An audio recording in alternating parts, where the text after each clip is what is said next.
Okay. Who goes first?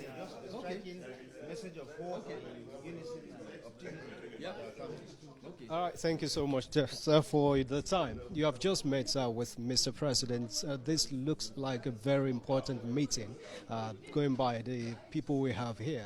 What about this meeting, sir?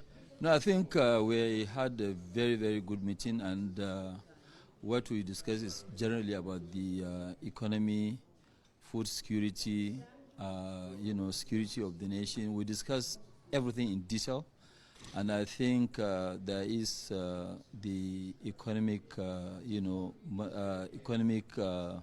presidential advisory which has been set up, and I think this will look at all the issues and address them.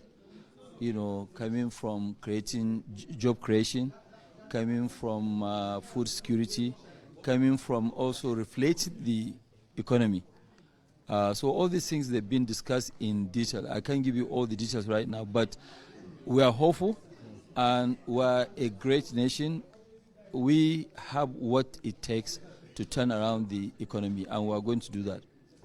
Alhaji Aliko is confident that we're hopeful, and Nigerians are indeed expecting things to get better. What should Nigerians be expecting from this meeting?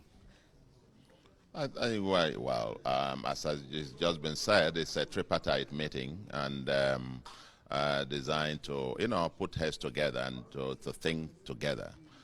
They will have one national economy, and it's the responsibility of the 225 million Nigerians to work together to make it great. And we have all the potentials, and we have all that it takes to make Nigeria, get right through these turbulent times, and put the economy back on a sustainable keel.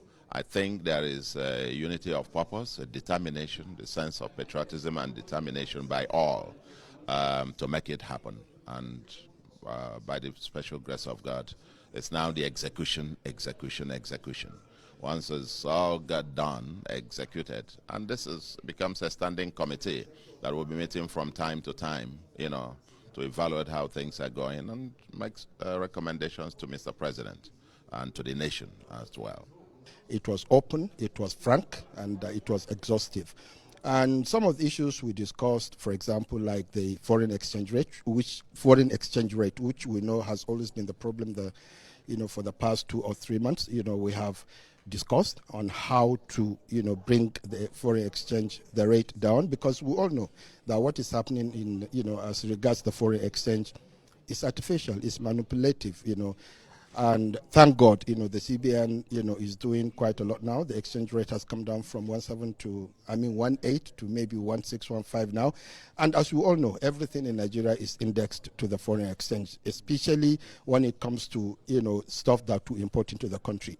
I leave this meeting with a lot of enthusiasm, excitement, and optimism about the future of our country. I believe that implementing the decisions we arrived at today will help propel our economy and help alleviate the poverty in the land, help create employment, and help put food on the table.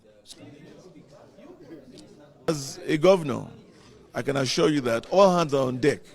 All governors have resolved to join hands with Mr. President to ensure that you provide the necessary intervention to cushion the effect of what we are going through, whilst we are waiting for the implementation and the evidence of the fiscal and monetary policies that are already in place. So the teeming public should have that confidence that we are not leaving them alone. In my state and in other states, we are bringing in rice, we are bringing in food items, and we are selling at rates that obtained before, the downslide of the naira. So we are going to be doing all those kind of things to bring succor to the common man until when you begin to see the evidence of the fiscal and monetary policies. Thank you very much. So I think the private sector is looking forward to the implementation of most of the decisions that we have made with the president. Manufacturers are looking forward to an environment that is conducive for business, and so the issues surrounding foreign exchange, insecurity, and general operating environment were discussed. And we received the assurances of Mr. President that very soon we are going to start to see some major changes. And I think the advisory committee that will be formed, the private sector will play a very significant role. And Nigerians should continue, to going forward, be hopeful that we are having solutions to the challenges that we have. You're welcome.